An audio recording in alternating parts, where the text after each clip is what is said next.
Cast of good sold statement, simple cost of good sold statement को हमने देखा था आपके साथ।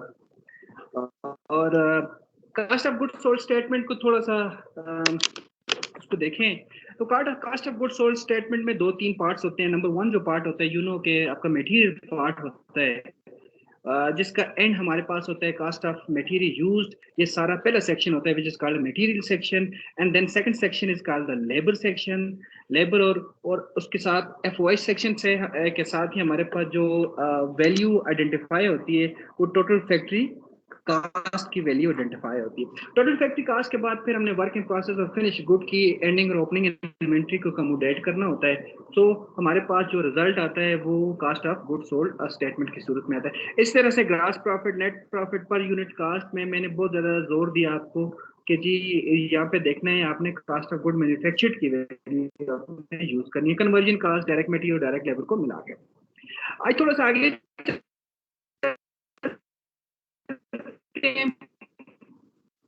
बेसिक प्रोफार्मा ही है बेटा कि ये प्रोफार्मा अगर आपके माइंड में होगा तो आपको सारी वैल्यू दी जाएंगी। लेकिन कास्ट ऑफ गुड सोल्ड के अंदर इस तरह के क्वेश्चंस भी आते हैं कि जिसमें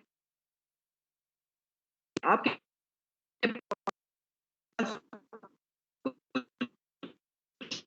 वैल्यू अननोन। 2010, अब जरा देखिए समटाइम हम लोग जब बुक को देखते हैं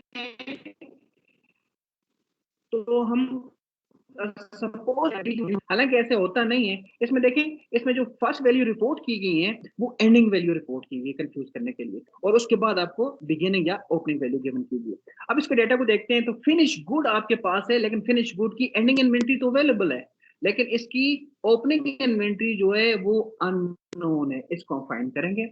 उसके बाद वर्क इन प्रोसेस की वीनो के दो किस्म की इन्वेंट्रीज होती है। वर्क इन प्रोसेस की हमारे एंडिंग इन्वेंट्री नहीं है, ओपनिंग गिवन है। और लास्ट में हमारे पास third form of inventory which is a direct material या रॉ मटेरियल इन्वेंट्री, उसकी ओपनिंग भी हमारे पास गिवन है और क्लोजिंग भी गिवन है। ओके, फिर हम देखते हैं और हमारे पास क्या चीज गिवन है, कास्ट ऑफ गुड मैन्युफैक्चर्ड हमें गिवन है। नॉर्मल सर्कमस्टांसेस में देखें तो कास्ट ऑफ गुड मैन्युफैक्चर्ड हमारे पास गिवन नहीं होता, हमने उसको आइडेंटिफाई करना होता है। अब और देखें दो यूजुअल वैल्यूज और भी हमारे पास गिवन है, फैक्ट्री ओवरहेड हमारे पास गिवन होता है, कास्ट ऑफ गुड सोल्ड भी हमें गिवन है। इसका मतलब है ये वैल्यूज भी हमारे पास अनयूजुअल वैल्यू है। ये बेसिकली दी इसीलिए की गई है कि कुछ चूंकि हमारे पास कुछ वैल्यूज अननोन है, उन अननोन को फाइंड आउट करने के लिए ये वैल्यूज हमें दी गई हैं। अच्छा, अब जरा देखें, टोटल मैन्युफैक्चरिंग कास्ट भी हमें दी गई है और डायरेक्ट मटेरियल यूज्ड भी हमें दिया गया है, और इसके साथ साथ देखें during the year 50,000 unit work completed का भी हमारे पास ऑप्शन है। अब थोड़ा सा हम देखें कि यार हमारे पास पहले मटेरियल सेक्शन को सोचते हैं, फर्स्ट मटेरियल सेक्शन को बनाने का सोचते हैं। तो देखो पहले मटेरियल सेक्शन के अंदर हमारे पास क्या होना चाहिए, ओपनिंग इन्वेंट्री होनी चाहिए, यस गिवन है, क्लोजिंग इन्वेंट्री होनी चाहिए, यस गिवन है, और तीसरी चीज हमारे पास होती है परचेजेस, और उसके साथ direct expenses. Some time, most of the time ये भी होता है कि डायरेक्ट एक्सपेंसेस को ऑलरेडी परचेज में प्लस किया होता है, या अगर एक्स्ट्रा दिए होते हैं तो उसको भी हम प्लस कर देते हैं। तो देख लें, जरा गौर से देखें तो यार इसमें हमारे पास परचेज भी नहीं है, परचेज की वैल्यू नहीं है, ये देखें नहीं है नहीं है नहीं है। हाँ देखो परचेज की वैल्यू तो नहीं दी हुई, लेकिन परचेज की वैल्यू को फाइंड आउट करने के लिए हमें एक अनयूजुअल वैल्यू दी गई है जो नागम सर्कमस्टांसेस के अंदर क्वेश्चन में नहीं दी जाती। उसमें देखें ये number one direct material used. Okay, हमने क्या करना है, हमने ऐसे करना है, opening inventory as it is, opening inventory को ओपनिंग इन्वेंट्री की जगह पे रिपोर्ट कर देना है। ये आपके पास opening inventory is the 90,000 and closing inventory is the 95,000। अब देख लें 90,000 के एज इट इज हमने यहाँ पे रिपोर्ट कर दिया। परचेजेस की जगह हमने उसी तरह से ब्लैंक छोड़ दी, हमारे पास वैल्यू नहीं है। अगर वैल्यू नहीं है तो मटेरियल अवेलेबल फॉर यूज जो है या मटेरियल वो भी हमारे पास डेफिनेटली नहीं आएगा, इसलिए कि ओपनिंग को और फिर परचेजेस को जब प्लस करते थे तो ये वैल्यू हमारे पास आती थी। उसके साथ देखें लेकिन क्लोजिंग स्टॉक हमारे पास अवेलेबल है, और unusual value which is the direct material used जो नॉर्मल सर्कमस्टांसेस में हम खुद फाइंड आउट करते हैं, ये ऑलरेडी हमारे पास यहाँ पे उसने गिवन की हुई है 193,000।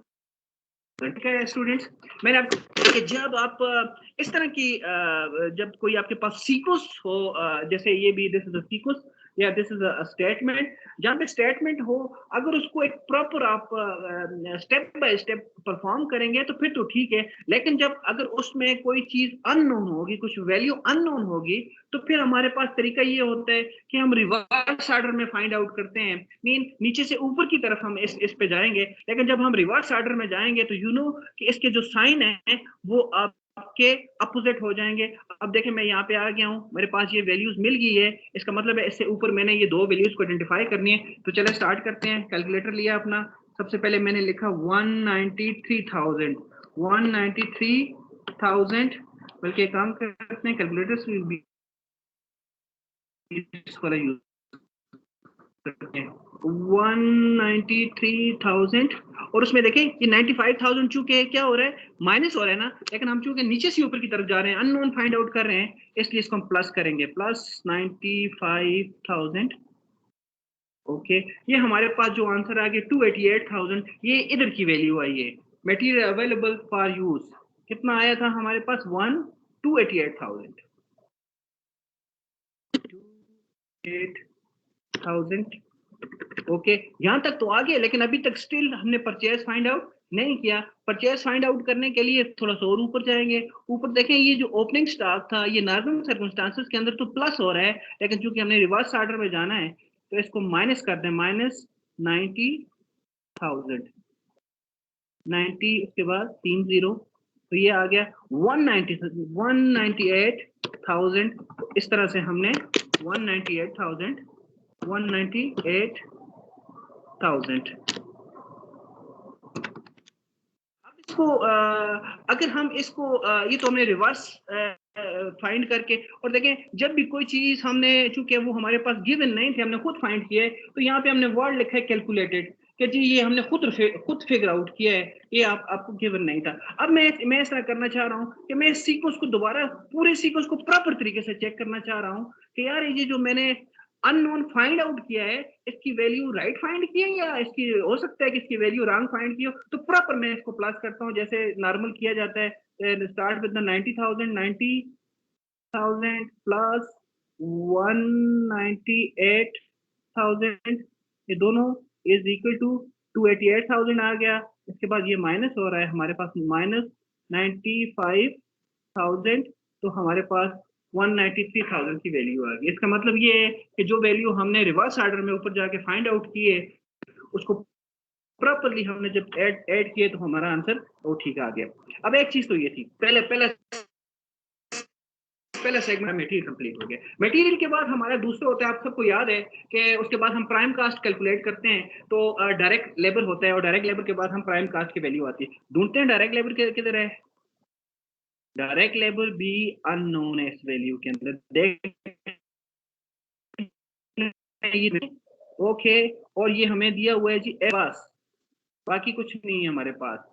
हमारे पास परचेज भी नहीं है, हमारे पास परचेज नहीं थी, वो हमने फाइंड आउट कर दी। ओके, अब हमारे पास लेबर भी फाइंड आउट करना है, लेकिन लेबर फाइंड आउट करने के लिए ये सोचना है कि कौन सा पॉइंट है जहाँ पे हम रुके और ऊपर की तरफ आके हम लेबर फाइंड करें। तो देखें हमारे पास करीब तरीन कौन सा ये वाला है, टोटल मैन्युफैक्चरिंग कास्ट या टोटल फैक्ट्री कास्ट जिसको हम बोलते हैं, इससे हम फाइंड आउट कर लेंगे। उसी तरह से वैल्यूज को लिखना शुरू कर दें। डायरेक्टली लेबर के आगे मैंने कुछ नहीं लिखा, ब्लैंक छोड़ा है, और फिर इनको प्लस करते हैं, ऑटोमेटिकली हमारे पास प्राइम कास्ट की वैल्यू आती है।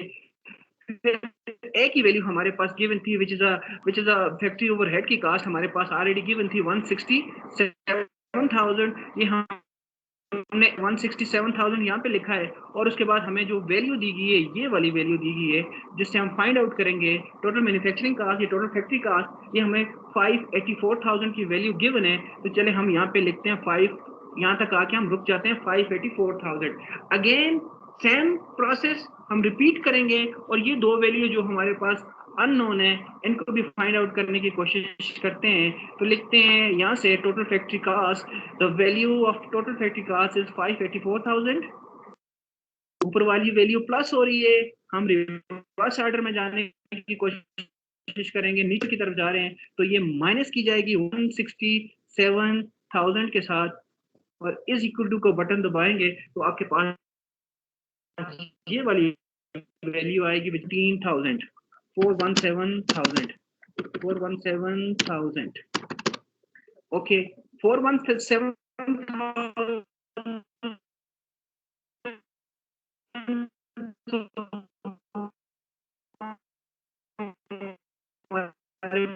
पास आ गया, इसके साथ सिंपल कोई भी नहीं है, तो दिस मीन्स ये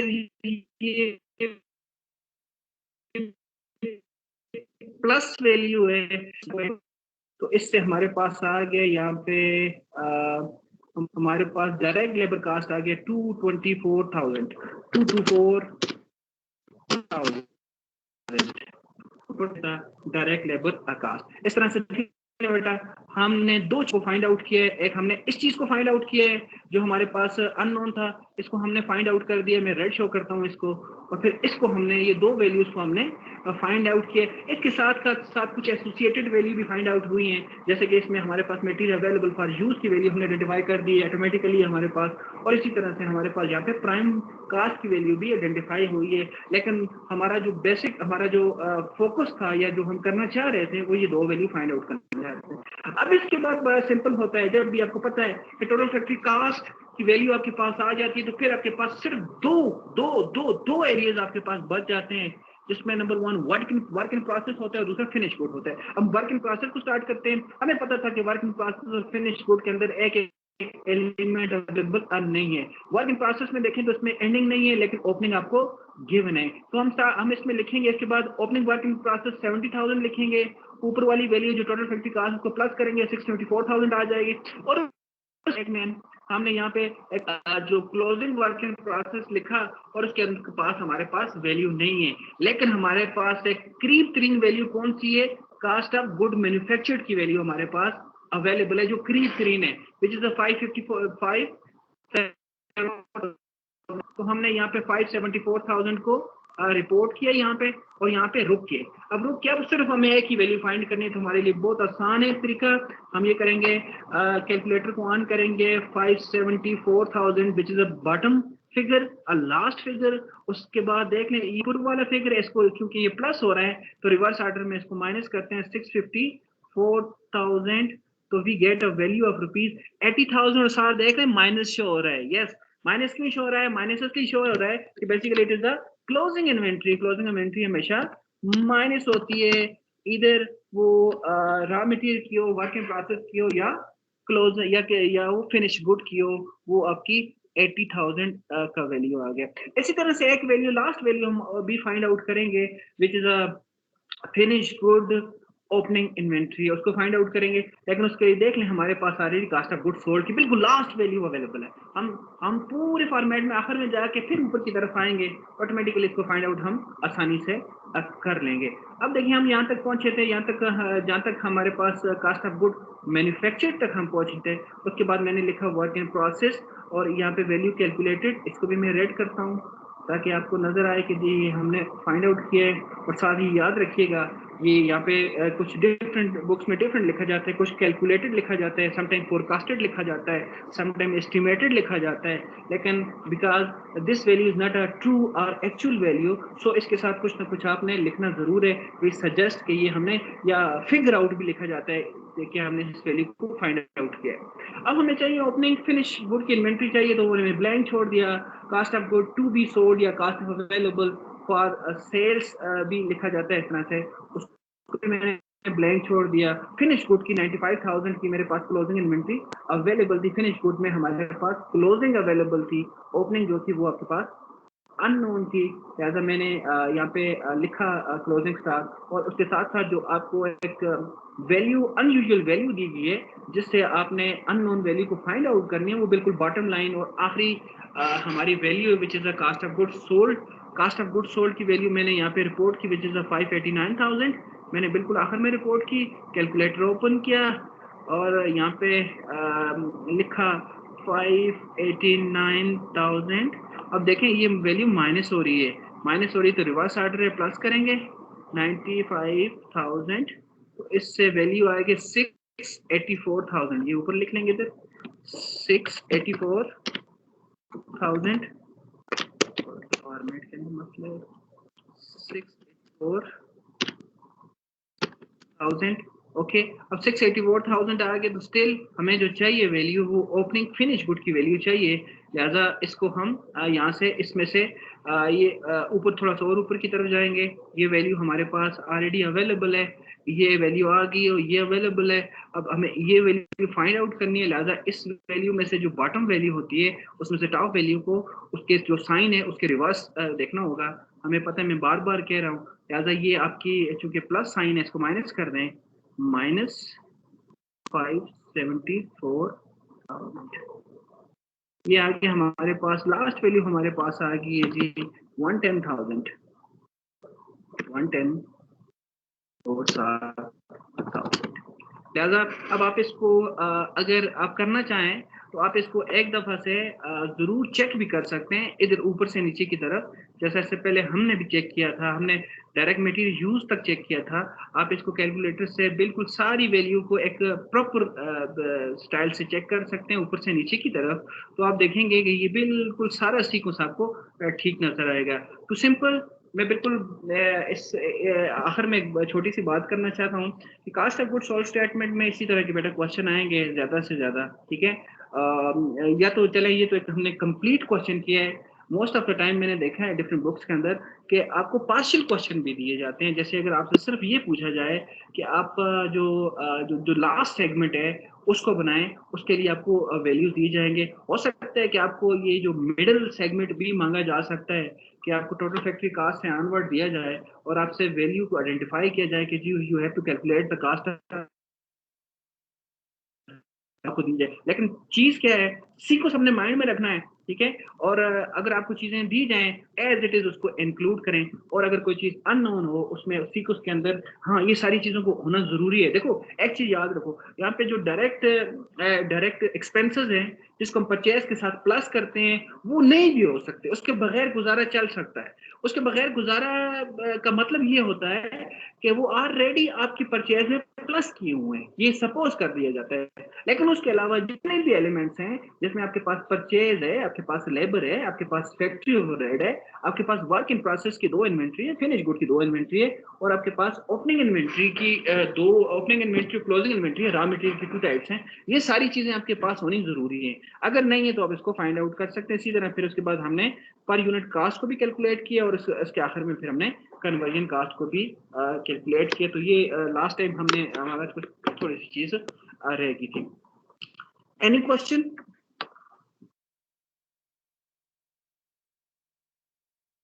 ओ भाई मेरे साथ भी हो या नहीं हो? Haider no sir, Munir sir साथ हैं। नो नो कर रहे हो, यस कर रहे हो? सामा मेरा ख्याल आपने ठेका लिया हुआ सबका बोलने का। सर आपके नहीं साथ। सर। गुड हो गया, बस चले चले, मुझे पता चल जाएगा कल परसों, ठीक है। अच्छा, कोई चीज अगर आपको चूंकि थोड़ा सा माहौल नहीं बनता, तो आपको अगर कोई चीज में इश्यू हो तो अपने पास नोट कर लिया करें, फिर मैं जैसे ही पूछूं तो मुझे आप बताएं या मुझसे पूछें। अच्छा, मैं थोड़ा आगे चलता हूँ। आज दूसरा जो मैंने चीज देखनी है वो बेसिकली फाइनेंशियल स्टेटमेंट्स को हमने देखना है। फाइनेंशियल स्टेटमेंट्स ये दोनों चीजें बेटा, cost of good sold statement और फाइनेंशियल स्टेटमेंट्स का आपस में एक लिंक है। और मैं आपको एक बात बताऊं, आप ऐसे समझें कि फाइनेंस स्पेशलाइजेशन तो दूर की बात मैं कह रहा हूं,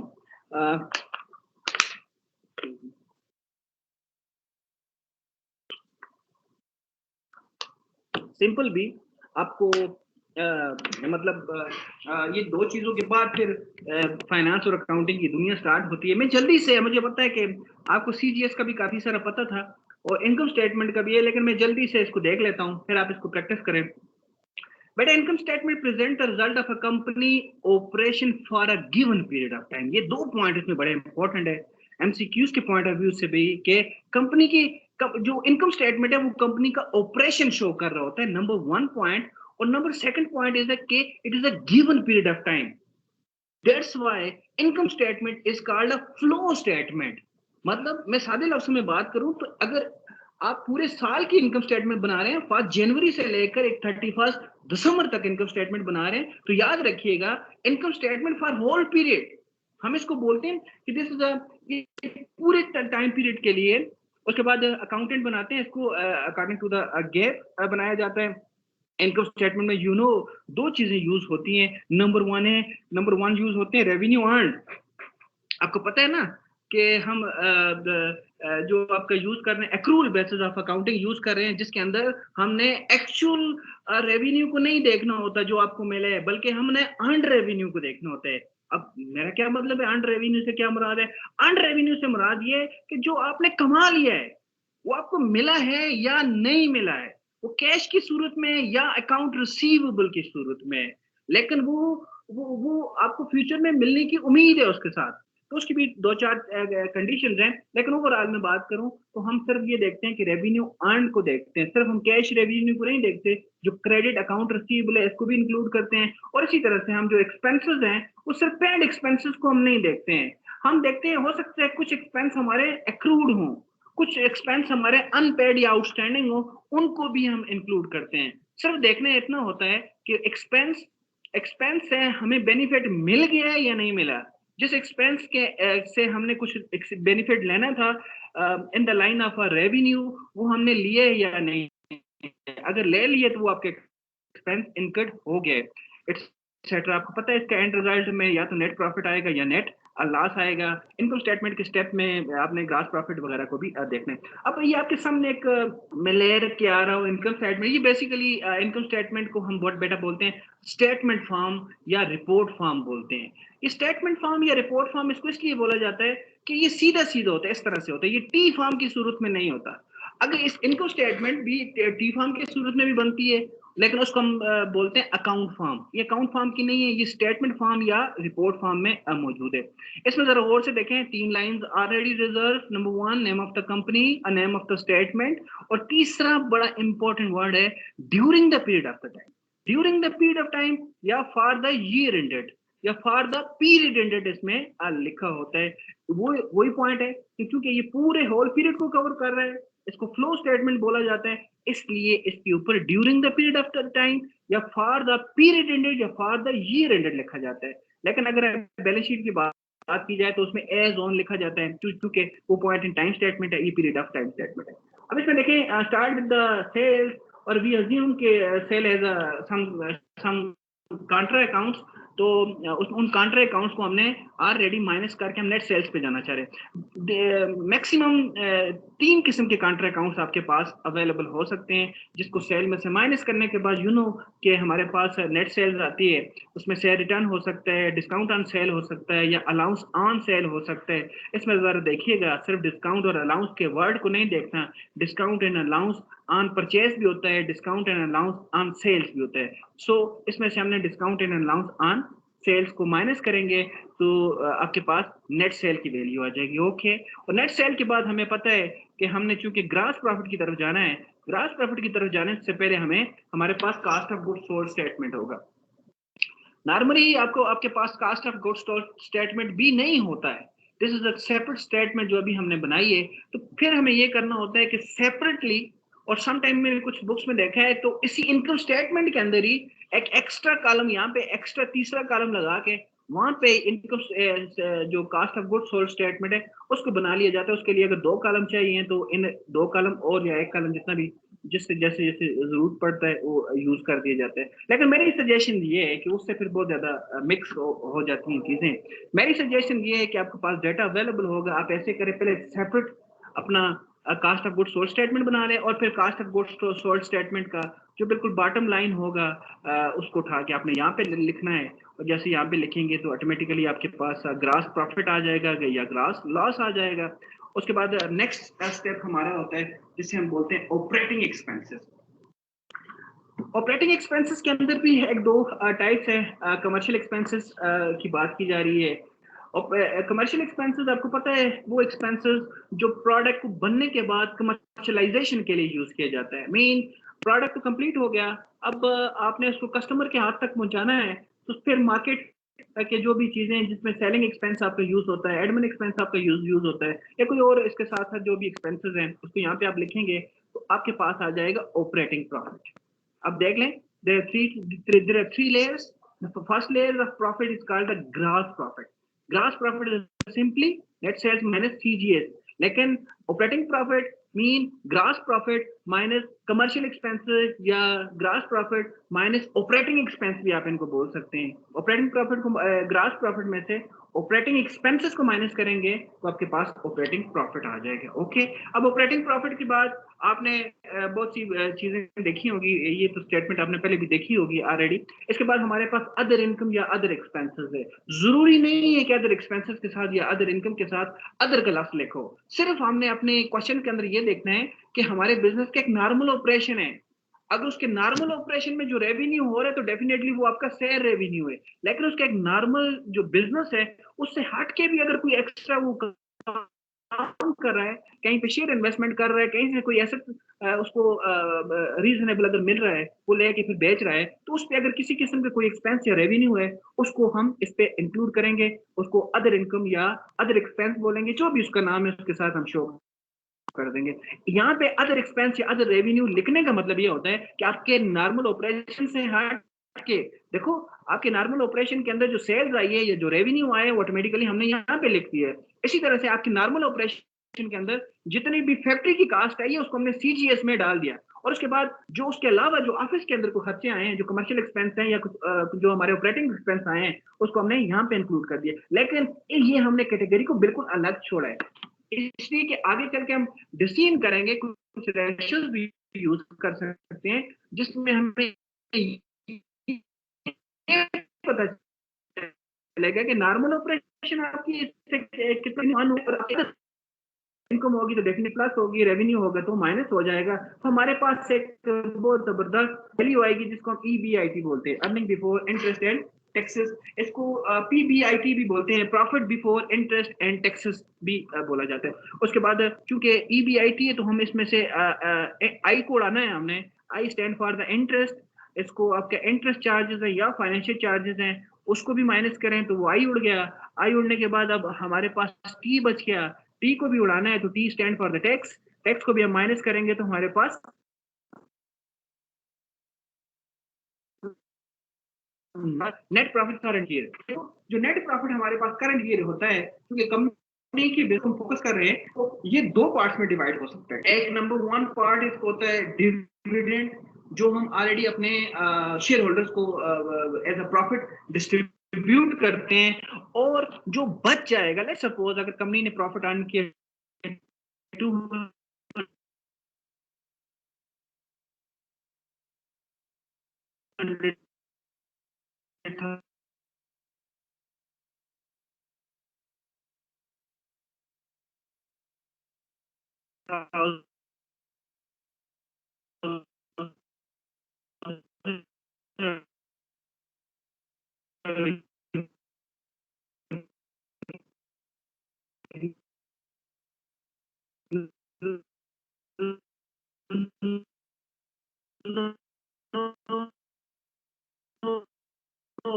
हमारे रिटेन अर्निंग अकाउंट है उसमें से हम कुछ अमाउंट को डेबिट करके यहाँ पे लेके आ जाएं और उसको डिस्ट्रीब्यूट कर दें। बेसिकली बेटा हम statement of retain earning as a separate statement भी बनाते हैं जिसमें सारी चीजों को हम प्लस माइनस कर रहे हैं, इसको भी हम देखेंगे स्टेटमेंट ऑफ रिटेन अर्निंग को। आगे चले तो next is a most important statement which is called a balance sheet. थोड़ा सा अगर आप इन दोनों इनकम स्टेटमेंट और बैलेंस शीट को आप अपने माइंड में कंपैरिजन के पॉइंट ऑफ व्यू से अपने माइंड में डिफरेंसेस के अपने दोनों में फर्क क्या है उन उस पॉइंट ऑफ व्यू से बेटा अपने माइंड में रखेंगे तो आपके पास ज्यादा उस पर बोलने की बात आपके पास ज्यादा इंफॉर्मेशन हो सकती है। देखो सबसे पहले ये था कि इनकम स्टेटमेंट क्या थी, मैंने यहाँ पे बताया था कि income statement is the company operations which suggest the company operation, या अगर मैं पूरा लिखूं रिजल्ट ऑफ कंपनी ऑपरेशन अगर लिखें तो ये सबसे ज्यादा बेहतर नजर आएगा कि income statement present the result of company operation, कि जी बिजनेस ने पूरे साल क्या खोया क्या पाया, क्या प्रॉफिट हुआ क्या लॉस हुआ। लेकिन अब इसी के साथ जरा कंपैरिजन करके देखते हैं बैलेंस शीट को, तो बैलेंस शीट नॉट सजेस्ट कि जी क्या खोया क्या पाया, बल्कि it suggest financial conditions, financial condition in the form of assets liability and owners equity. ये हमें फाइनेंशियल कंडीशन बता रहा होता है, it show the financial position और financial condition of the business, कि जी बिजनेस के पास कितनी वर्थ है, बिजनेस के पास कितने एसेट्स हैं और बिजनेस के पास कितने रिसोर्स हैं, और वो रिसोर्स जो बिजनेस के पास है उसके कौन कौन से सोर्सेज हैं, वो उसमें लाइबिलिटी में कितना है, और अगर विद इन लाइबिलिटी देखा जाए तो लॉन्ग टर्म लाइबिलिटी कौन सी कितनी है और शॉर्ट टर्म ऑब्लिगेशन कितनी है, और उसके साथ साथ जो ओनर की कंट्रीब्यूशन है इन the form of owner equity आप कह सकते हैं, कंपनी के बिजनेस में स्टॉक होल्डर इक्विटी को बोल सकते हैं, उसकी कितनी इन्वेस्टमेंट है। This show the financial position, वो परफॉर्मेंस शो करती है। आप कह सकते हैं income statement is a performance statement, while balance sheet is the financial position statement, or balance sheet is the financial condition statement which suggests the financial position or condition of the business। अब आपको पता है कि इसमें ये तीन चीजें होती हैं, लेकिन दूसरा पॉइंट इंपॉर्टेंट है बेटा। इसमें देखो ये for a given period of time, given period of time से मैंने आपको मुराद ले ली है कि यार अगर ये आपका पीरियड जो है वो तकरीबन अगर साल का है तो ये पूरे साल की है, 365 दिनों के लिए, एक दिन, एक मिनट, एक घंटे के लिए नहीं है।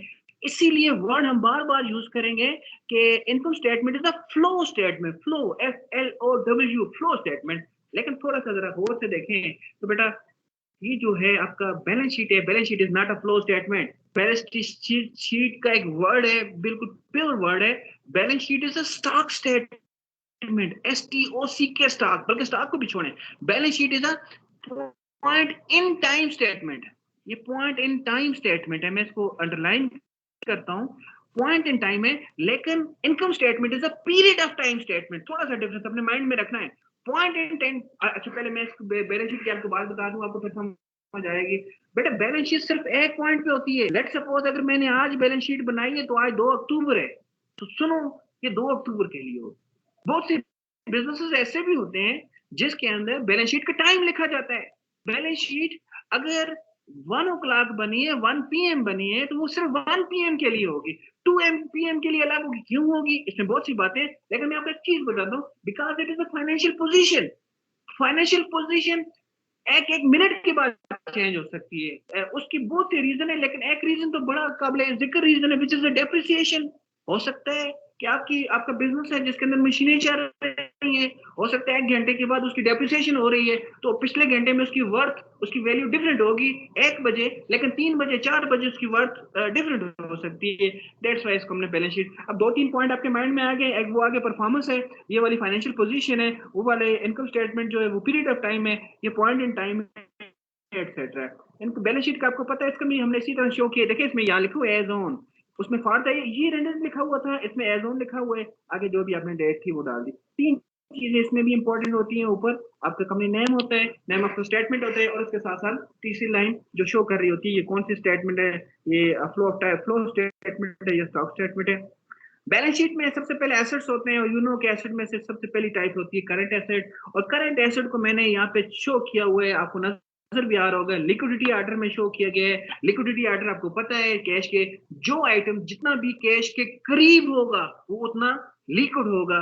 Number 1 is the cash, cash equivalents. आपको पता है कैश इक्विवेलेंट्स, कैश या कैश इक्विवेलेंट्स क्या होते हैं। अब जरा देख लें, मैंने तो इन तीनों को शो कर दिए, स्टेट में से शो कर दिए, लेकिन practically speaking, theoretical even speaking, के कैश एंड कैश इक्वल के अंदर ये तीनों चीजें आ जाती हैं। कैश एंड, ये पहली लाइन जो लिखी हुई है इसमें ये 2 चीज भी ऑटोमेटिकली आ जाती है, लेकिन चले हमने अलग सजेस्ट किया है ताकि आपको आइटम आपको नजर आए। कैश एंड कैश इक्वल के अंदर कौन कौन सी चीजें होती हैं, उसमें सबसे पहले कैश होता है, जो हार्ड कैश, जो मनी कैश आपके ड्रॉर में पड़ा हुआ है। उसके साथ साथ आपके पास कुछ चेक्स पड़े हुए हैं जो बाउंस नहीं है, जो जिनके है। उसके साथ आपके पास काइन जो हैं वो आपकी कैश है। उसके साथ कैश एट बैंक आपके पास, जो करंट अकाउंट के अंदर जो कैश बैंक में पड़ी हुई है, जिसको मैंने यहाँ पे लिखा हुआ है, वो भी कैश एंड कैश इक्विवेलेंट्स है। और साथ साथ आपकी जो शॉर्ट टर्म इन्वेस्टमेंट है in the form of a marketable security which is an investment in another company in the form of a bond, share, debentures, वो सारे ये तीनों मिला के इनको कैश एंड कैश इक्वल्स बोलते हैं। उसके बाद नोट रिसीवेबल ज्यादा लिक्विड होता है as compare to the account receivable. फिर इन्वेंट्री होता है, फिर अदर करंट एसेट्स हैं, कोई और भी आपके साथ हो सकते हैं, और आखिर में प्रीपेड एक्सपेंसेस है। प्रीपेड में प्रीपेड इंश्योरेंस है या प्रीपेड किसी चीज के साथ लगेगा, उसको हम देखते हैं। ये सारे करंट एसेट्स हैं। सेकंड क्लास आपको पता है जो जो जो जो एसेट्स हमारे विद इन 1 ईयर कैश में कन्वर्ट हो जाएंगे। सिंपल डेफिनेशन करंट की आपको तो याद है कि current mean with in 1 year, अगर कैश अगर हमारे assets with in 1 year cash में कन्वर्ट हो जाएं उनको करंट एसेट बोला जाता है, और अगर बियॉन्ड 1 ईयर वो कैश में कन्वर्जन हो सके उनकी तो उसको लॉन्ग टर्म बोला जाता है। इसमें एडवांस टू एम्प्लॉइज हैं, यस। बॉन्ड्स इन्वेस्टमेंट है आपने, देखो बॉन्ड्स आप परचेज भी कर सकते हैं, बॉन्ड अपने आप सेल भी कर सकते हैं। अगर बॉन्ड आप अपने बॉन्ड सेल कर रहे हैं तो दैट इज अ लायबिलिटी। अगर आप किसी दूसरे बिजनेस के से बॉन्ड लेके उस पर इन्वेस्टमेंट करें that that will be your asset. इसी तरह से इंटेंजिबल एसेट आपको नजर आ रहा है, गुडविल, कॉपीराइट, फ्रेंचाइज वगैरह वगैरह। तो ये सारे मिला के हमारे पास लॉन्ग टर्म एसेट्स के हमने प्लस किया तो हमारे पास ये लॉन्ग टर्म आ गया, और आखिर में हमारे पास है जी फिक्स एसेट। सर आपकी स्क्रीन एक जगह रुकी हुई है। इसको पी पी एंड ई अभी नहीं हल रही है, ये चल नहीं रही है अभी, ठीक नहीं है चल रही सर। भाई। किसी और को भी मसला है ये स्क्रीन अभी मैं इसको ये मैं आगे पीछे कर रहा हूँ, हो रहा है ये? नो सर नहीं हो नहीं रहा सर, सर। सर आपका सर ये स्क्रीन कहाँ पे रुकी हुई है, किस किस जगह पे रुकी हुई है? मेरे पास जो अभी सर, सामने वो बैलेंस शीट है मैंने छोड़ा था सर, वहां पर रुकी है कॉस्ट ऑफ गुड्स सोल्ड तक सर। उसके बाद नहीं कॉस्ट ऑफ गुड सोल्ड पे सर। तुम लोग सोए हुए थे, कास्ट ऑफ गुड सोल्ड में मैं घंटा आगे चला गया। चलो ठीक है, खैर मैं फिर देखता हूँ इसको।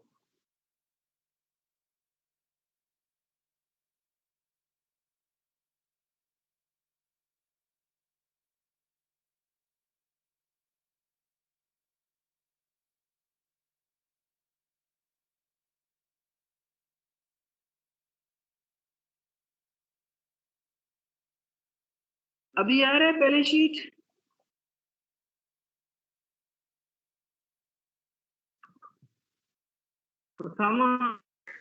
यस सर, बैलेंस शीट आ रहा है सर अभी। बैलेंस शीट लिखा अभी आ रहा है ना? यस सर, हाईलाइट लाइन भी नजर आ रही है सर।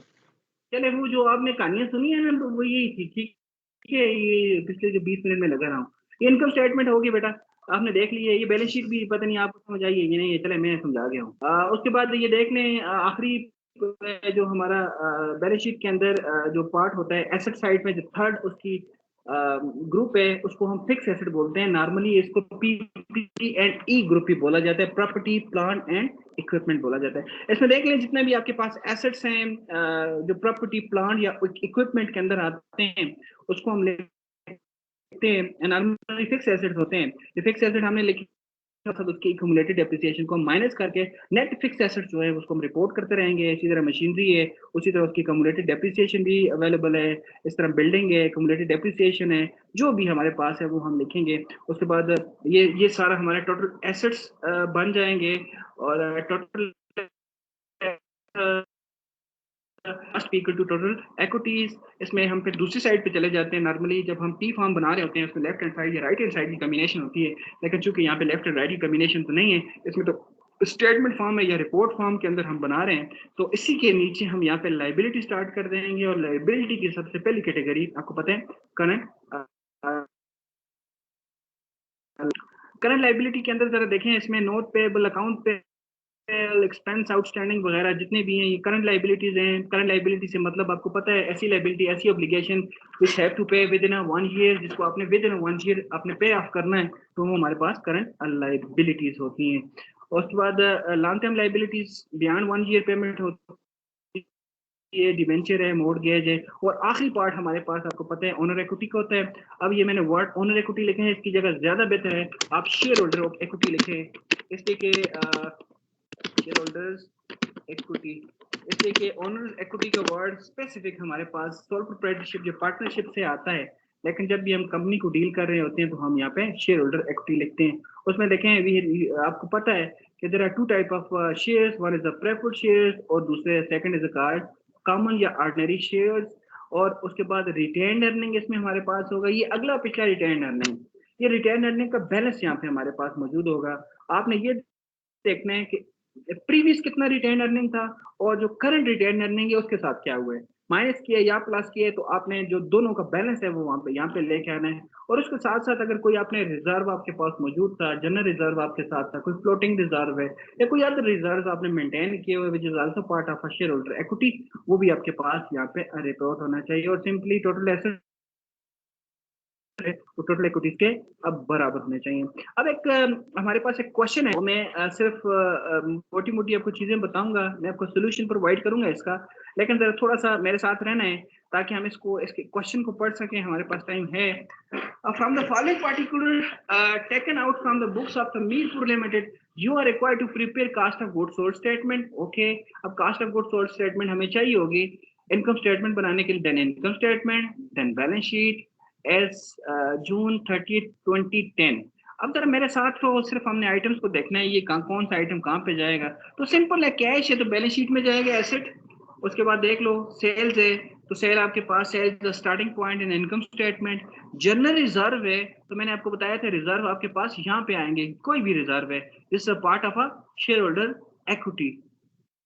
उसके बाद परचेजेस है तो परचेजेस, अब अपने माइंड में अपने तीन स्टेटमेंट्स को रखना है, सीजीएस को माइंड में रखना है, इनकम स्टेटमेंट को माइंड में रखना है और बैलेंस शीट को माइंड में रखना है। हम तीनों स्टेटमेंट बना रहे हैं, समझे, आपकी तीनों स्टेटमेंट की लाइनें फॉर्मेट आपके सामने रखे हुए हैं, आपने चीजों को उठा के सिर्फ प्लेस करना है। तो अगेन मैं स्टार्ट करता हूँ, फिर स्टार्ट से। सबसे पहले हम कैश को स्टार्ट देखेंगे, कैश हम बैलेंस शीट में जाएंगे, बैलेंस शीट में भी देखो हमारे पास एसेट साइड में जाएंगे, एसेट साइड में भी हमारे पास तीन क्लासेस हैं। पहली क्लास जो है वो ऑलरेडी करंट एसेट है तो कैश को सबसे ऊपर लिखेंगे, इसलिए कि cash is the most liquid asset. उसके बाद सेल्स है तो सेल्स हम इनकम स्टेटमेंट को बिल्कुल टॉप पे लिखेंगे, फिर देखेंगे उसकी वैल्यू अभी नहीं लिखेंगे, इसलिए कि अगर इसके अंदर रिटर्न अलाउंस होगा तो उसकी वैल्यू इनर कॉलम में लिख के प्लस माइनस करेंगे, हम प्लस नहीं माइनस करेंगे। जनरल रिजर्व को हमने यहाँ पे रिपोर्ट किया, परचेज हम ले गए अपना cost of goods sold statement में, और उसी cost of goods sold statement में ट्रांसपोर्टेशन इन भी लिखा। Why transportation in? Transportation in is the direct expenses, if it is a direct expenses it goes to the cost of goods sold statement under the purchase, purchase के नीचे हम लिखेंगे। उसके बाद देखें नोट पेएबल है, yes note payable most current liability, इसको हम शॉर्ट टर्म या करंट लाइबिलिटी के बिल्कुल टॉप पे इंक्लूड करेंगे। अब देखें यहाँ पे लिखा हुआ है अदर एक्सपेंसेस, दिस मीन कि ये जो एक्सपेंस हैं ये आपकी नॉर्मल ऑपरेशन से अलग है। तो मैंने आपको यहाँ पे बताया था कि जब भी हम इनकम स्टेटमेंट बनाते हैं तो ऑपरेटिंग एक्सपेंसेस के नीचे ये देखो मैंने अदर एक्सपेंसेस और अदर इनकम यहाँ पे रिपोर्ट की हुई है। यहाँ पे आपके पास ऑपरेटिंग प्रॉफिट आएगा, उसके बाद आपने अदर एक्सपेंसेस को रिपोर्ट करना है। इसके बाद देखिए commission received, commission received is your revenue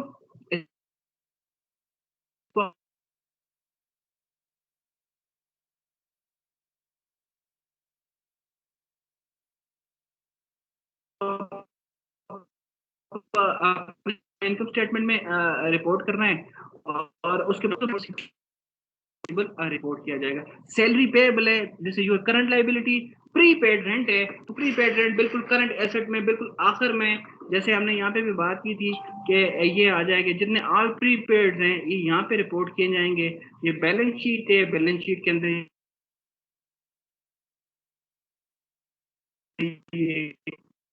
current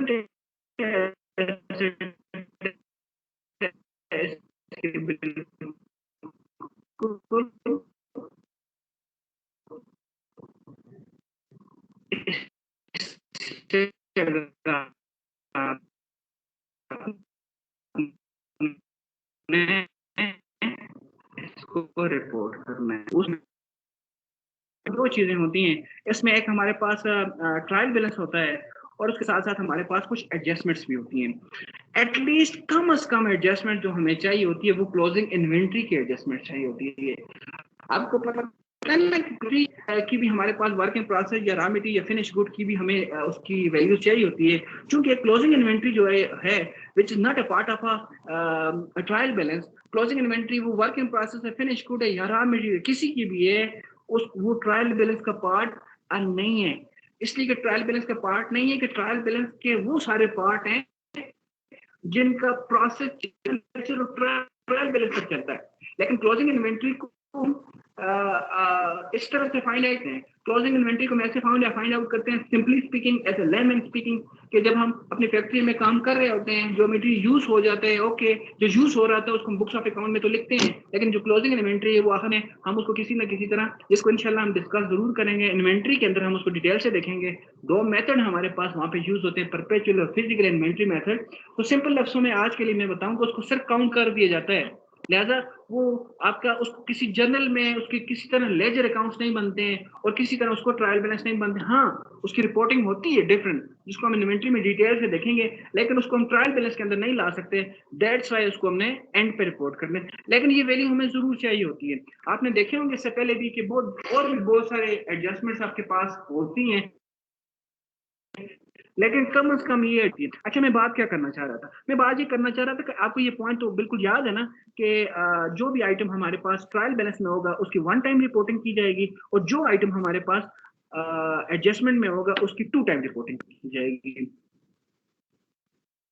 उसकी उसकी दलील ये है कि ऑलरेडी जो ट्रायल बैलेंस के अंदर आइटम मौजूद होते हैं उनकी जनरल एंट्री पास की कर दी जाती है, फिर वो लेजर में आते हैं, फिर ऑटोमेटिकली ट्रायल बैलेंस में आते हैं, तो उसके दोनों एस्पेक्ट रिकॉर्ड कर दिए जाते हैं, लिहाजा उसमें कोई इशू नहीं है, उसकी वन टाइम रिपोर्टिंग है। लेकिन जो एडजस्टमेंट के केस है, जैसे मैंने आपको बताया कि जो इन्वेंट्री हमारे पास फैक्ट्री में बच गई है उसकी अभी हमने एंट्री नहीं की है, तो लिहाजा जब एंट्री की जाएगी उसके डेफिनेटली एंट्री का तो डुअल एस्पेक्ट है, सिंगल एंट्री सिस्टम तो है ही नहीं है, हर चीज का डेबिट का क्रेडिट होगा और क्रेडिट का डेबिट होगा। तो इसीलिए जो हमारी एडजस्टमेंट्स होंगी, किसी भी जगह आपके पास एडजस्टमेंट्स आएंगी, तो उसको याद रखिएगा, डबल टाइम आप रिपोर्ट करेंगे तब जाके आपकी बैलेंस शीट के दोनों साइड बराबर होंगे, अदरवाइज आपका एक साइड जो है वो कम होगा।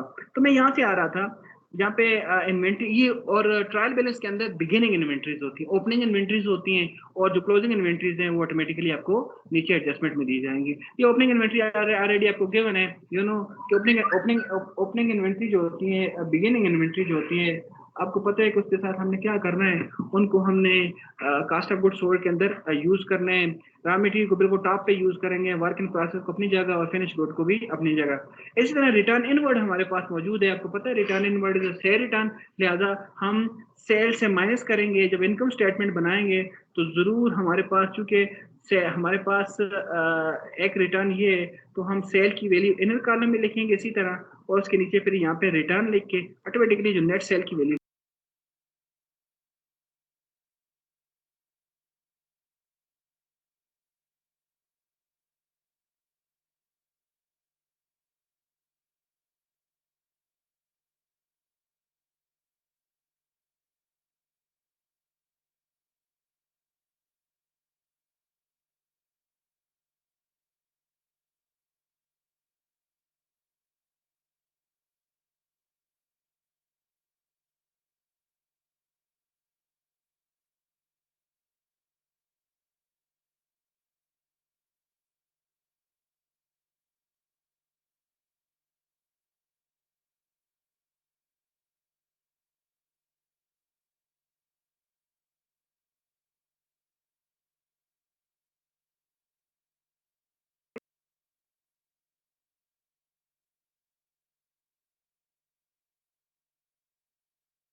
It is also direct expenses, इसको परचेज के नीचे रिपोर्ट करेंगे। उसके बाद रिटर्न आउटवर्ड है, रिटर्न आउटवर्ड इज अ